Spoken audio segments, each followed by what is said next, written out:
د عادل مراد عادل صاحب یو ډېر ښکلی غزل دی، راځئ چې در سره یې شعر کم. وی د واکدارۍ دستار په سر اوده دی، د واکدارۍ دستار په سر اوده دی، او د کام په حال نه دی خبر اوده دی. او وی نه وایي حق د امن غږ نه کوي، او وی ناس پټې سترګې په منبر اوده دی. او وی دا کونډه څوک ده د شتمنو چم کې، دا یتیم څوک دی چې نهر اوده دی. او وی نه دی خبر چې دنیا څو ډانګه ده، په ګل بابا کې منجور اوده دی. او وی تر اوسه پورې د هتی په غوږ کې کابل اوده دی، پېښور اوده دی.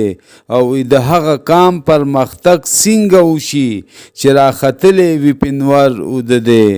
او وی نامه په خوب کې د وطن یادوي، یا خدای دا څوک مسافر اوده دی.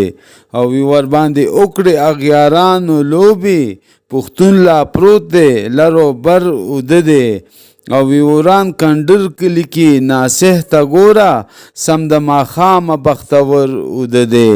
او وی د غلامۍ په زنځیرونو کې بند، ځان ته که وایي شیر ببر اوده دی.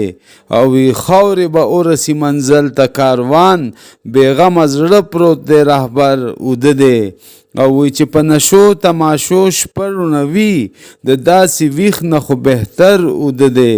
او وی د کلي خان د خدای په خاورو موړ کی، د کلي خان اوده دی شر اوده دی. او وی و به د چا په انتظار کې عادل، په منځ لار کې د ګودر اوده دی.